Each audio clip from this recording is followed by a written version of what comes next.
আজকের chemistry online ক্লাসে তোমাদের স্বাগতম। সাথে আছি আমি আতিকুল ইসলাম, সহকারী শিক্ষক ভৌত বিজ্ঞান, ফতেহাবাদ আদর্শ বহুমুখী উচ্চ বিদ্যালয়, হাটহাজারী, চট্টগ্রাম। এ পর্যায়ে পাঠ পরিচিতি দেখে নেওয়া যাক। আমি আজকে নবম দশম শ্রেণীর রসায়ন বিষয়ের নবম অধ্যায় নিয়ে আলোকপাত করতে চাই। শুরুতে তোমাদের পূর্বজ্ঞান যাচাইয়ের পালা। তোমরা ডিসপ্লেতে দেখতে পাচ্ছ কিছু ফলের ছবি। এর আলোকে আমি তোমাদের 3টি প্রশ্ন করব। 1, পাশের চিত্রে কি দেখতে পাচ্ছি? 2, ফলগুলো খেতে কি একই রকম, অর্থাৎ সবগুলোর স্বাদ কি একই রকম কিনা? 3, কিছু ফল মিষ্টি আবার কিছু ফল টক কেন? এই 3টি প্রশ্ন তোমরা একটু চিন্তা করে দেখে নাও, ভেবে দেখো যে এদের এক একটার স্বাদ বা এক একটার দেখতে ভিন্ন রকম কেন। এরপর দেখতেই পাচ্ছ ডিসপ্লেতে প্রদর্শিত হচ্ছে একটি ফল, যার নাম কি? লেবু। 2 নম্বর চিত্রে দেখে নাও, 2 নম্বর চিত্রে প্রদর্শিত হচ্ছে টমেটো। 3 নম্বর চিত্রে কি দেখতে পাচ্ছ?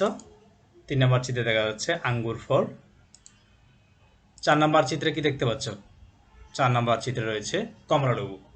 এখানে যে ফলগুলো রয়েছে এগুলো খেতে এক একটার স্বাদ এক এক রকম।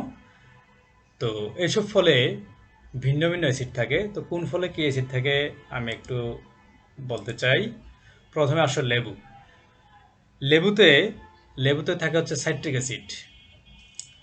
তোমরা খেয়াল করো, এই যে কোন ফলে কোন অ্যাসিড থাকে এটা শুধুমাত্র তোমাদের একাডেমিক পড়াশোনাতে কাজে লাগবে এমনটা নয়। ফিউচারে তোমরা যখন বিভিন্ন ধরনের চাকরির পরীক্ষা অবতীর্ণ হবে, প্রতিযোগিতামূলক পরীক্ষা অবতীর্ণ হবে, তখনও দেখবে এগুলো কাজে লাগবে। এগুলো পরীক্ষা আসে, এমনকি বিশেষ পরীক্ষা আসে। যেমন লেবুতে কি অ্যাসিড রয়েছে? Citric acid. 2 নম্বর আসো, কি দেখা যাচ্ছে? টমেটো। টমেটোতে রয়েছে মেলিক অ্যাসিড। 3 নম্বর আঙ্গুর ফল।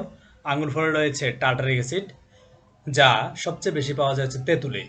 তেঁতুলের খুব বেশি পরিমাণে টার্টারিক অ্যাসিড রয়েছে। 4 নম্বর কি দেখতে পাচ্ছি? কমলা লেবু। কমলা লেবুতে এই কোন ধরনের অ্যাসিড থাকে এ নিয়ে অনেকে কনফিউশনে ভোগে। কেউ বলে সাইট্রিক অ্যাসিড, কেউ বলে অ্যাসকর্বিক অ্যাসিড, কেউ বলে মেলিক অ্যাসিড। আসলে প্রকৃতপক্ষে এই কমলা লেবুতে 3 ধরনের অ্যাসিড থাকে। 1 সাইট্রিক, 2 অ্যাসকর্বিক, 3 মেলিক।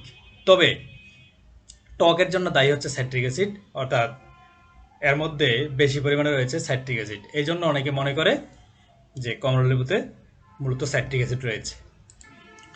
তো তোমরা চিত্র এবং এদের বর্ণনা শুনে বুঝতে পারছো আজকে কি নিয়ে আলোচনা হবে। আজকে আমরা আলোচনা করব হচ্ছে অ্যাসিড এবং তার সাথে সমন্বয় রেখে ক্ষার নিয়ে। তো এইসব আলোচনার শেষে এই পাঠের লার্নিং আউটকামস কি হবে সেগুলো আমরা এখন দেখে নিব। লার্নিং আউটকামস বা শিক্ষণফল কি কি হবে সেগুলো তোমরা ডিসপ্লেতে দেখতে পাচ্ছ। 1, অম্ল ক্ষারক এর সংজ্ঞা বলতে পারবে। 2, অম্ল ক্ষারকের বৈশিষ্ট্য লিখতে পারবে। 3, লিটমাস পেপার ইউনিভার্সাল ইন্ডিকেটর এর প্রকৃতি ব্যাখ্যা করতে পারবে। 4, পরিবেশের ভারসাম্য রক্ষায় অম্ল ক্ষার সমতার গুরুত্ব বর্ণনা করতে পারবে। তো আমরা এই পাঠ শেষে এই বিষয়গুলোর উপর একটা সম্যক জ্ঞান অর্জন করতে সমর্থ হব। তো প্রথমে আমরা চলে আসি অম্ল বা অ্যাসিড কী জিনিস, তার সংজ্ঞাটা নিয়ে আলোকপাত করব এবং তার বৈশিষ্ট্য। তো এখানে দেখে নাও, অম্ল বা অ্যাসিড সংজ্ঞা কি? যে সকল যৌগ পানিতে বিয়োজিত হয়ে হাইড্রোজেন আয়ন বা প্রোটন দান করে তাদেরকে অ্যাসিড বলে। যেমন দেখতে পাচ্ছ এখানে একটা অ্যাসিড, হাইড্রোক্লোরিক অ্যাসিড, সেটা বিয়োজিত হয়ে কি দিয়েছে? প্রোটন বা হাইড্রোজেন আয়ন, এদিকে দিয়েছে ক্লোরিন আয়ন। তাহলে আমাদের যে শর্ত ছিল যে হাইড্রোজেন আয়ন বা প্রোটন আয়ন দান করে, সেটা আমরা দেখতে পাচ্ছি। কোনো জলীয় দ্রবণের প্রকৃতি অম্লীয় নাকি ক্ষারীয় নাকি নিরপেক্ষ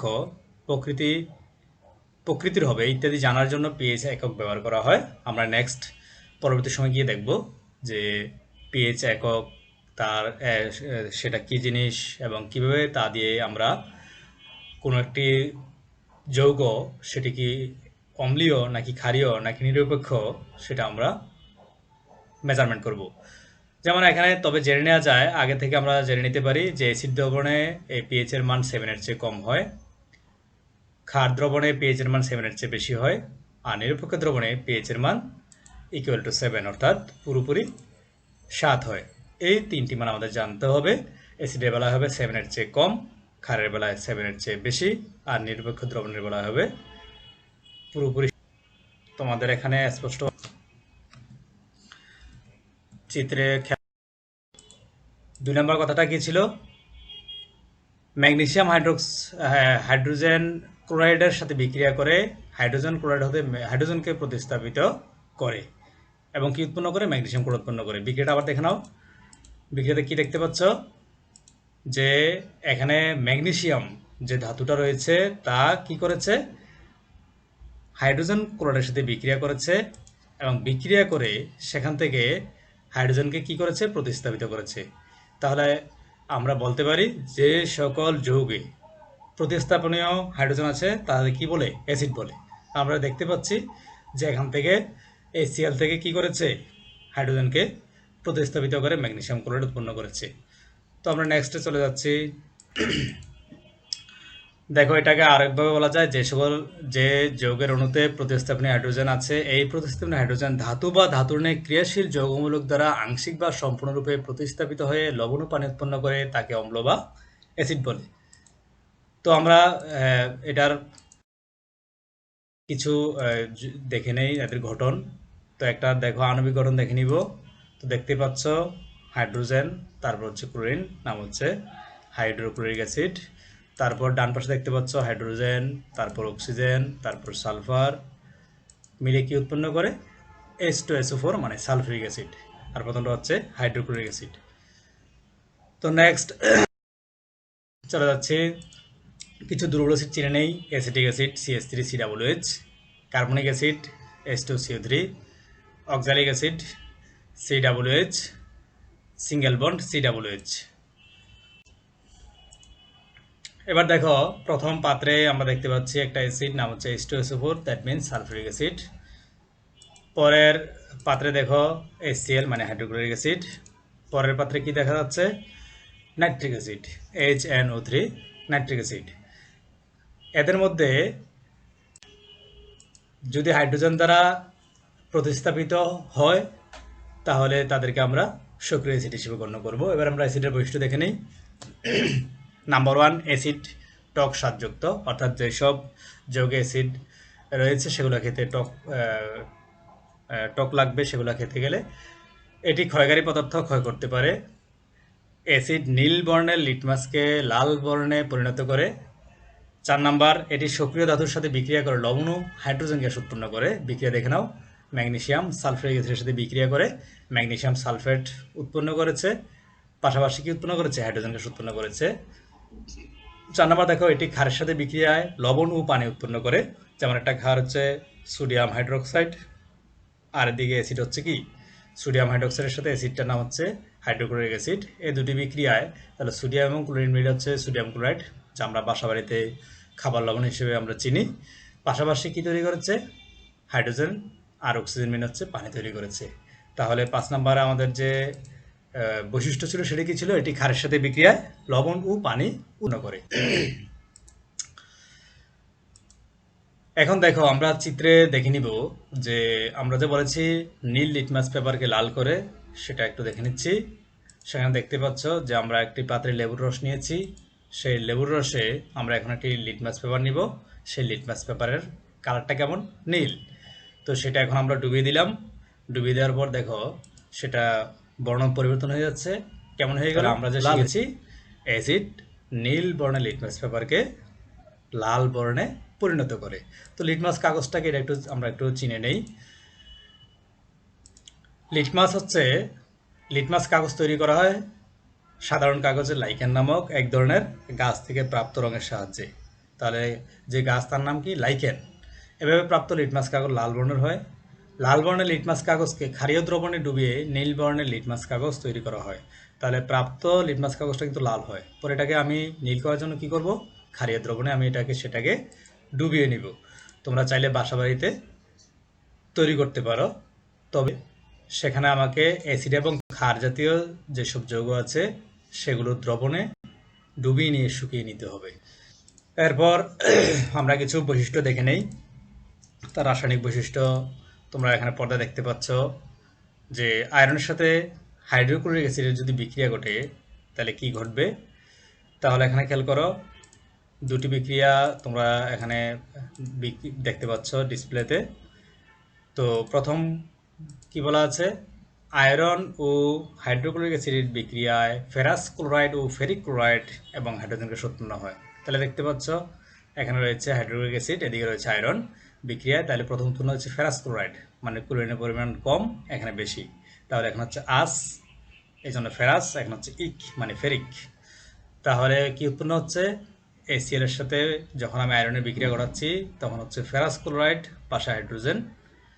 আবার আমি যখন এখানে এসিএল এর সাথে কি বিক্রিয়া ঘটাচ্ছি আয়রনের, তখন হচ্ছে ফেরিক সাথে হাইড্রোজেন রয়ে গেল। তাহলে ফেরিক ক্লোরাইড ও এখানে হাইড্রোজেন গ্যাস উৎপন্ন হলো। তো এখানে এই 3 2 কখন হবে, এখানে আমাদের সামনে কি করতে হবে, সমতা রাখার জন্য এখানে দিতে হবে 2, এখানে দিতে হবে 3। অর্থাৎ আমি যদি আয়নের সমতা রক্ষা করতে চাই তখন আমাকে কি করতে হবে, এদের সামনে 2 3 দিয়ে হবে। তারপর দেখে নাও সোডিয়ামের সাথে হাইড্রোক্লোরিক অ্যাসিডের বিক্রিয়া কি উৎপন্ন হয় একটু দেখো।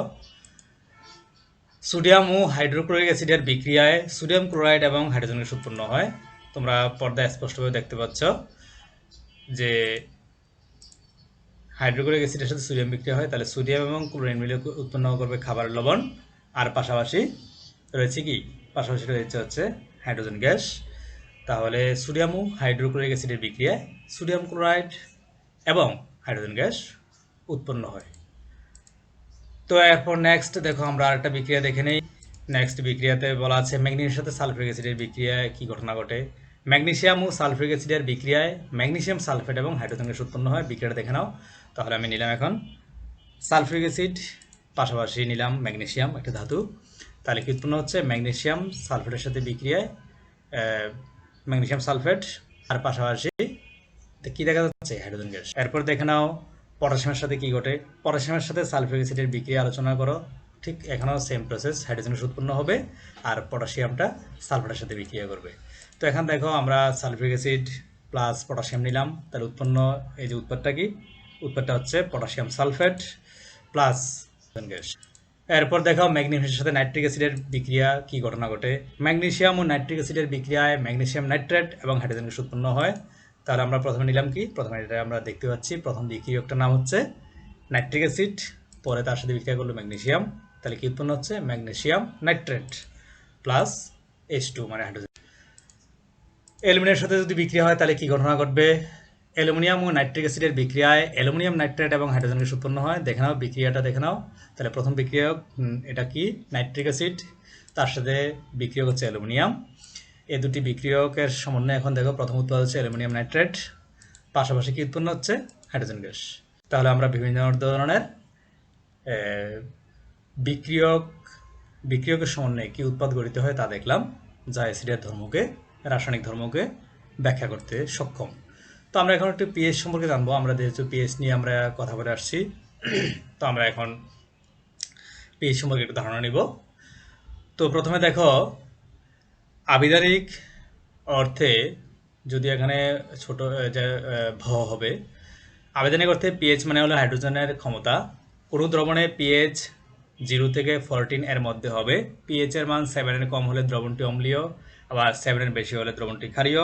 কোনো দ্রবণের পিএইচ এর মান 7 যদি হয় তাহলে দ্রবণটি প্রশমিত অবস্থায় থাকে বা নিরপেক্ষ হয়। দ্রবণের পিএইচ এর মান 7 অপেক্ষা হ্রাসের ক্রমানুসারে অ্যাসিডের তীব্রতা বৃদ্ধি পায় এবং পিএইচ এর মান 7 অপেক্ষা বৃদ্ধির ক্রমানুসারে ক্ষারের তীব্রতা বৃদ্ধি পায়। এই নিয়ে আমি প্রথমে অল্প একটু করে বলেছিলাম। তো তোমরা এখানে চিত্রে দেখতে পাচ্ছ একটা ফিগার দেওয়া আছে। ফিগারের এই যে 7 এর চেয়ে যদি এই পাশে একটা ইন্ডিকেটর দেওয়ার কথা, এই জায়গাটা হচ্ছে প্রশমিত অবস্থায়, আর 7 এর চেয়ে কম মানে 0 থেকে 6 পর্যন্ত এই মানটা হচ্ছে অম্লীয় অ্যাসিড, আর 8 থেকে শুরু করে 14 পর্যন্ত এটা হচ্ছে ক্ষারীয় অবস্থা নির্দেশ করে। তো দেখো এরপর আমরা এই পিএইচ নিয়ে আর একটু কথাবার্তা বলি, যেহেতু এটার পিএইচ এর গাণিতিক ব্যাপার স্যাপার রয়েছে। তো এখানে স্পষ্টত দেখা যাচ্ছে যে কোনো জলীয় দ্রবণের প্রকৃতি অম্লীয় নাকি ক্ষারীয় নাকি নিরপেক্ষ তা জানার জন্য পিএইচ একক ব্যবহার করা হয়। কোনো দ্রবণের পিএইচ হলো ওই দ্রবণে উপস্থিত হাইড্রোজেন আয়নের ঘনমাত্রা ঋণাত্মক logarithm. That means pH equal minus log, তারপর হচ্ছে প্রোটন আয়ন একটা নিয়েছি আমরা, যেহেতু এটাকে বলে হাইড্রোজেন আয়ন বা প্রোটন বলি আমরা। তো এইচ, এই যে একটা কি দেওয়া আছে চার্জিং, তার চার্জিং মান দেওয়া আছে মানে 1। এইচ প্লাস আয়নের মোলার ঘনমাত্রা অর্থাৎ 1 লিটার দ্রবণে কত মোল এইচ প্লাস আয়ন রয়েছে তা বোঝানো হয়। 1 লিটার বিশুদ্ধ পানিতে এই যে হাইড্রোজেন আয়নের পরিমাণ হচ্ছে 10⁻7 মোল। এই মানটা আমাকে মনে রাখতে হবে, 10⁻7 মোল। তাহলে বিশুদ্ধ পানির ক্ষেত্রে দেখো বিশুদ্ধ পানির পিএইচ এর মান 7, যা আমরা পান করি অর্থাৎ প্রশমিত অবস্থায় থাকে, সেটা অ্যাসিডও নয় ক্ষারও নয়, নিরপেক্ষ অবস্থায় থাকে। তো গাণিতিকভাবে দেখো তাহলে পিএইচ ইকুয়াল মাইনাস লগ, আমাদের সূত্র হচ্ছে হাইড্রোজেন আয়ন। হ্যাঁ, তো এখন এই হাইড্রোজেনের যে ধনাত্মক আয়ন, তো তার মান আমি দেখেছি যে এইচ প্লাস এর পরিমাণ কত 10⁻7। তো সেখান থেকে আমি কত পাচ্ছি, পিএইচ এর মান পাচ্ছি 7। তো এ হচ্ছে আমার বিশুদ্ধ পানির পিএইচ। তো আমি পিএইচ এর গাণিতিক অবস্থা দেখে নিলাম যে মূলত পিএইচটা কি, পিএইচটা হচ্ছে কোনো একটা দ্রবণে উপস্থিত হাইড্রোজেন আয়নের ঘনমাত্রার ঋণাত্মক লগারিদম। এরপর আমি নেক্সটে চলে যাচ্ছি, ক্ষার বা অ্যালকালি নিয়ে আলোকপাত করতে চাই। তো এই অংশে আসো, ধাতু বা ধাতুর ক্রিয়াশীল যৌগমূলকের হাইড্রোক্সাইড যৌগ বা পানিতে দ্রবণীয় তাদেরকে বলা হয় ক্ষার, যারা পানিতে দ্রবণীয় হয়। ক্ষার হতে গেলে কোনো যৌগের দুটি শর্ত থাকতে হবে। 1 নাম্বার, যৌগটিতে যৌগমূলক থাকতে হবে, এবং 2 নাম্বার, ওই যৌগটি পানিতে দ্রবীভূত হতে হবে। যেমন সোডিয়াম হাইড্রোক্সাইড, তারপর এখানে দেখা যাচ্ছে পটাশিয়াম হাইড্রোক্সাইড, এদিকে ক্যালসিয়াম হাইড্রোক্সাইড, অ্যামোনিয়াম হাইড্রোক্সাইড, যাকে অন্য নাম হচ্ছে, তার একটি অন্য নাম রয়েছে অ্যামোনিয়াম ওয়াটার বলে থাকে। এগুলো ক্ষার, কারণ এসব যৌগে OH মূলক আছে। এই যে দেখো হাইড্রোক্সাইড মূলক রয়েছে এখানে, এবং এটি পানিতে দ্রবণীয়, আবার এরা ক্ষারক। অন্যদিকে কি দেখা যাচ্ছে এখানে দেখা যাচ্ছে আয়রন 2 হাইড্রোক্সাইড, কপার 2 হাইড্রোক্সাইড। এগুলোকে ক্ষার বলা হয় না, কারণ এতে OH গ্রুপ থাকা সত্ত্বেও এরা পানিতে দ্রবণীয় নয়, তাই এরা শুধুমাত্র ক্ষারক। তাই বলা যায় সব ক্ষারকই ক্ষার নয়, কিন্তু সব ক্ষারই ক্ষারক। এই ব্যাপারটা মাথায় রাখতে হবে, তোমাদের ঊর্ধ্বমান প্রশ্নে আসতে পারে। এরপর দেখো, ক্ষারক সম্পর্কে পূর্ণাঙ্গ একটা ধারণা নিতে চাই। তাহলে আদিতে ধারণা ছিল যেসব ধাতব অক্সাইড বা হাইড্রোক্সাইড এবং ধাতুনিক ক্রিয়াশীল যৌগমূলকের হাইড্রোক্সাইড যা অ্যাসিডের সাথে বিক্রিয়া করে কেবলমাত্র লবণ ও পানি উৎপন্ন করে তাকে ক্ষারক বলে। যেমন এখানে প্রথমটা দেখো, সোডিয়াম হাইড্রোক্সাইডের সাথে সালফিউরিক অ্যাসিড বিক্রিয়া করে সোডিয়াম সালফেট প্লাস পানি উৎপন্ন করেছে। 2 নাম্বার, ক্যালসিয়াম 2 হাইড্রোক্সাইডের সাথে হাইড্রোক্লোরিক অ্যাসিড বিক্রিয়া করে ক্যালসিয়াম ক্লোরাইড এবং পানি উৎপন্ন করেছে। তো বর্তমানে আধুনিক ধারণায় বিজ্ঞানী আরহেনিয়াস যে ধারণা প্রদান করেছেন, তাতে খুব সুস্পষ্টভাবে দেখো, যে সমস্ত যৌগ পানিতে বা অন্য কোনো পোলার দ্রাবকে দ্রবীভূত অবস্থায় সম্পূর্ণ বা আংশিকভাবে বিয়োজিত হয়ে কেবলমাত্র হাইড্রোক্সিল মূলক দান করে তাদেরকে ক্ষারক বলে। সুতরাং ক্ষারক হলো হাইড্রোক্সিল আয়ন দাতা। ভালোভাবে বুঝে নাও, যারা হাইড্রোক্সিল আয়ন দিতে পারে তাদেরকে বলা হবে ক্ষারক। তাহলে সোডিয়াম হাইড্রোক্সাইড, সেখানে দেখো সে বিয়োজিত হয়ে সোডিয়াম আয়ন প্লাস কি দিয়েছে, হাইড্রোক্সিল আয়ন দিয়েছে। পটাশিয়াম হাইড্রোক্সাইড, সে দেখো তাহলে পটাশিয়াম আয়ন পাশাপাশি কি দিয়েছে, আমার যে শর্ত সে শর্ত পূরণ করেছে, অর্থাৎ হাইড্রোক্সিল আয়ন দিয়েছে। তাহলে হাইড্রোক্সিল আয়ন যদি দিতে পারে তাকে আমরা বলবো ক্ষারক। তো ক্ষারকের আণবিক গঠন দেখে নাও। তো আমরা সোডিয়াম দেখতে পাচ্ছি, সোডিয়াম আয়ন, তারপর একটা অক্সিজেন, একটা হাইড্রোজেন, মিলে আছে সোডিয়াম অক্সাইড। তো কয়েকটা ক্ষারকের উদাহরণ আমরা দেখে নেই। আমাদের প্রথম দেখতে পাচ্ছি, প্রথম হচ্ছে sodium hydroxide NaOH, potassium hydroxide KOH, calcium hydroxide CaO, calcium 2 hydroxide CaOH2, sorry আগেরটা হচ্ছে ক্যালসিয়াম অক্সাইড CaO, আর এক হচ্ছে ক্যালসিয়াম 2 হাইড্রোক্সাইড বা ক্যালসিয়াম হাইড্রোক্সাইড বলা যায় CaOH2, অ্যালুমিনিয়াম অক্সাইড Al2O3। এগুলো হচ্ছে সাবস্ক্রিপ্ট আকারে আছে, তোমরা জানো মান যদি উপরে থাকে তাই হলো সুপারস্ক্রিপ্ট, আর নিচে থাকলে হচ্ছে সাবস্ক্রিপ্ট। এরপর দেখে নাও, আমরা কয়েকটা এবার ক্ষারের কয়েকটা উদাহরণ দেখব। দেখতে পাচ্ছ প্রথমে কি দেওয়া আছে, potassium hydroxide KOH, sodium hydroxide NaOH, lithium hydroxide LiOH, ammonium hydroxide NH4OH। তো এরপর নেক্সট, ভ্রাম্যমাণ হাইড্রোক্সাইড আয়নের উপস্থিতির উপর নির্ভর করে ক্ষারককে দুই ভাগে ভাগ করা যায়, যথা সবল বা শক্তিশালী ক্ষারক, দুর্বল বা লঘু ক্ষারক। তো সবল কারা দুর্বল কারা একটু চিনে নেই। যে সকল ক্ষারক জলীয় দ্রবণে আংশিক বিয়োজিত হয়, অর্থাৎ কম পরিমাণ হাইড্রোক্সাইড আয়ন বা হাইড্রোক্সিল আয়ন দান করে, তাদেরকে দুর্বল, লঘু বা মৃদু ক্ষারক বলে। যেমন দেখতে পাচ্ছ কিছু এক্সাম্পল দেওয়া আছে। এক্সাম্পলগুলো কি কি? Calcium oxide, magnesium oxide, calcium 2 hydroxide, ammonium hydroxide. যদি আংশিকভাবে বিয়োজিত হয়, এরা যদি কি দেয় আমাদেরকে OH আয়ন দেয়, অর্থাৎ হাইড্রোক্সিল বা হাইড্রোক্সাইড আয়ন দেয়, তখন তাদেরকে বলবো আমরা দুর্বল ক্ষারক। অপরদিকে যে সকল ক্ষারক জলীয় দ্রবণে সম্পূর্ণ বিয়োজিত হয়, অর্থাৎ বেশি পরিমাণে হাইড্রোক্সাইড আয়ন দান করে, তাদেরকে সবল ক্ষারক বলে। যেমন দেখতে পাচ্ছ sodium hydroxide, potassium hydroxide, sodium oxide. এরপর আমরা নেক্সট টপিকে যাচ্ছি। ক্ষারকের ধর্ম বা বৈশিষ্ট্য। ক্ষারক অ্যাসিডের সাথে বিক্রিয়া করে লবণ ও পানি উৎপন্ন করে, যেমন সোডিয়াম হাইড্রোক্সাইড একটা ক্ষারক। আমি একটা অ্যাসিড নিয়েছি HCl, অর্থাৎ হাইড্রোক্লোরিক অ্যাসিড। তাহলে আমাদের দিয়েছে কি? আমাদের দিয়েছে একটা খাবার লবণ প্লাস পানি, তার লবণ ও পানি উৎপন্ন করে। লবণটা হচ্ছে সোডিয়াম ক্লোরাইড, পানি H2। Ammonium hydroxide plus hydrochloric acid, তাহলে একটা আমি নিয়েছি একটা ক্ষারক আর একটা নিয়েছি অ্যাসিড, তাহলে আমার একটা অ্যামোনিয়াম ক্লোরাইড, একটা লবণ এবং H2 পানি আমাকে দিয়েছে। উৎপাদ লবণ এবং পানি। এর আরও বৈশিষ্ট্য রয়েছে। এটা লাল লিটমাসকে নীল করে, এটা কটু সারযুক্ত। ক্ষারকের জলীয় দ্রবণ সাবানের ন্যায় পিচ্ছিল, অর্থাৎ এটা যখন পানিতে যখন মিশানো হবে জলীয় পিচ্ছিল আকৃতির সাবানের ন্যায় পিচ্ছিল হবে। তো এখানে একটা প্রশ্ন আসে 2 নম্বরে। এই প্রশ্নটার অ্যান্সার এখানে আমরা এটা নিয়ে আলোচনা করব। সোডিয়াম হাইড্রোক্সাইড ক্ষারক, কিন্তু CH3OH ক্ষারক নয় কেন? CH3OH এটার নাম কি? তোমরা জানো, এটার নাম হচ্ছে মিথাইল অ্যালকোহল অথবা মিথানল। তাহলে সোডিয়াম হাইড্রোক্সাইড ক্ষারক, কিন্তু মিথাইল অ্যালকোহল ক্ষারক নয় কেন? তাহলে খুব সংক্ষিপ্ত আকারে আমরা এটা বলতে পারবো, যারা OH আয়ন দান করে তাদেরকে আমরা ক্ষারক বলি, আর যারা OH আয়ন দান করে না তাদেরকে আমরা ক্ষারক বলি না। তাহলে এখানে দেখাই যাচ্ছে স্পষ্টভাবে এই সোডিয়াম হাইড্রোক্সাইড OH আয়ন দিতে পারে, আর আমরা যেটাকে বলি মিথানল বা মিথাইল অ্যালকোহল, সে OH আয়ন দিতে পারে না। তাহলে সে যেহেতু পানিতে দ্রবীভূত হয়ে হাইড্রোক্সাইড আয়ন মানে OH আয়ন দান করে না, সেজন্য সে ক্ষারক নয়। এরপর আমরা চলে নেক্সট টপিকে পরিবেশের ভারসাম্য রক্ষায় অম্ল ও ক্ষারের সমতার গুরুত্ব আছে কি নেই সে নিয়ে একটু আমরা আলোকপাত করতে চাই। তাহলে তোমরা এখানে দেখতে পাচ্ছ স্পষ্টভাবে যে উদ্ভিদ তার শরীরের পুষ্টির জন্য মাটি থেকে বিভিন্ন আয়ন পানি শোষণ করে। এর জন্য মাটির পিএইচ এর মান 6 থেকে 8 এর মধ্যে হলে ভালো হয়। আবার মাটির পিএইচ এর মান 3 এর কম বা 10 এর বেশি হলে মাটির উপকারী অণুজীব মারা যায়। মাটির পিএইচ মান কমে গেলে পরিমাণ মতো চুন অর্থাৎ ক্যালসিয়াম অক্সাইড ব্যবহার করা হয়। মাটির পিএইচ মান বেড়ে গেলে পরিমাণ মতো অ্যামোনিয়াম সালফেট, অ্যামোনিয়াম ফসফেট ব্যবহার করা হয়। যেমন আমাদের যে ত্বকের পিএইচ মান 4.8 থেকে 5.5 এর মধ্যে থাকলে ত্বক অম্লীয় থাকে, অর্থাৎ ত্বক কোমল হয়। প্রকৃতির থাকলে এবং সেখানে কোনো ধরনের জীবনের এসে বংশবৃদ্ধি করতে পারে না, জীবাণুকে এরা প্রতিবাদ করে, জীবাণুর বংশবৃদ্ধিকে প্রতিরোধ করে, নষ্ট করে দেয়। আর আমরা যে প্রসাধনী ব্যবহার করি তাই সেগুলোর পিএইচ এর মান 4.8 থেকে 5.5 এর মধ্যে থাকা ভালো। তো আমরা বুঝে নিলাম যে আমাদের পরিবেশের ভারসাম্য রক্ষা অম্ল ক্ষারের সমতার গুরুত্ব অনেক বেশি।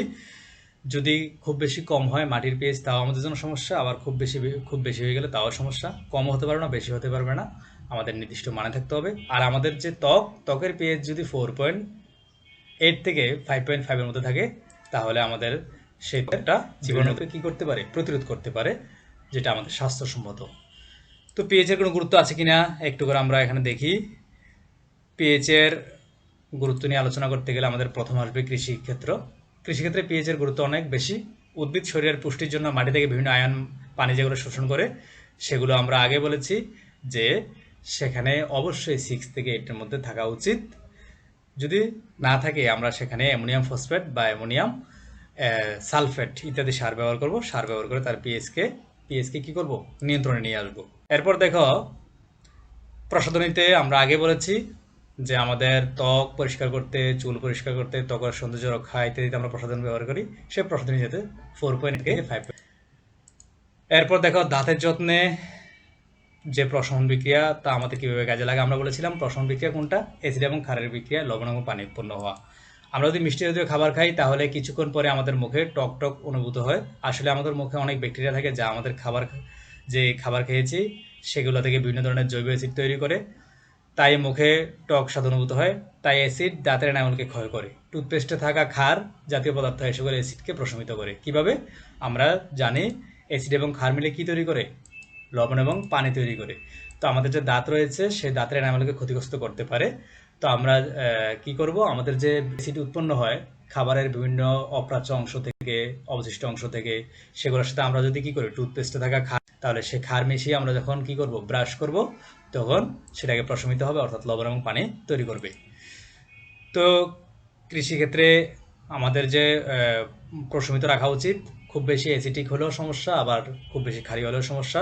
আমরা সেখানে বলেছিলাম, আগে বলেছি যে আমরা কি করব, সেখানে চুন প্রয়োগ করে মাটি প্রশমিত অবস্থায় রাখবো, যার ফলে উর্বরতা বৃদ্ধি পাবে এবং বিভিন্ন ধরনের আমাদের যে শস্য আছে সেগুলো আমরা উৎপাদন কি করতে পারবো। তো এবার আর মূল্যায়নের পালা। দেখে নাও, তোমাদের কিছু প্রশ্ন করছি, তোমরা খাতায় এগুলো অ্যান্সার করার চেষ্টা করো। নাম্বার 1, অ্যাসিড কাকে বলে? অ্যাসিডের দুটি রাসায়নিক ধর্ম লিখো। নাম্বার 2, অ্যাসিডের দুটি ব্যবহার উল্লেখ করো। নাম্বার 3, নির্দেশক কি? Number 4, H2SO4, HNO3, HCl, CH3COOH acid সমূহের নাম লিখো। আমি শুধুমাত্র তাদের যে সংকেত সেটা বললাম, আমি তাদের নামগুলো বলিনি, নামগুলো তোমরা খাতায় লিখো। এরপর তোমাদের বাড়ির কাজ দেখে নাও। বাড়ির কাজের মধ্যে আমি তোমাদের 6টি প্রশ্ন দিচ্ছি, সেগুলো তোমরা খাতায় অ্যান্সার করবে। প্রথম হচ্ছে ক্ষারক কাকে বলে? 2 নাম্বার দুটি ক্ষারকের নাম লিখো। 3 নাম্বার ক্ষার কাকে বলে? 4 নাম্বার সবল ও দুর্বল ক্ষার কাকে বলে? 5 নাম্বার পিএইচ বলতে কি বোঝায়? 6 দাঁতের এনামেল নষ্ট হয়। তো আমরা একেবারে শেষ পর্যায়ে চলে এসেছি। এই কোভিড-19 সংক্রমণ রোধে সরকার এখনো পর্যন্ত শিক্ষা প্রতিষ্ঠান বন্ধ রেখেছে। তো আমরা সবাই ঘরে থাকি, সুস্থ থাকি, ভালো থাকি। সবার জন্য শুভকামনা রইল। আজ এ পর্যন্তই। আবারও দেখা হবে পরবর্তী কোনো একটি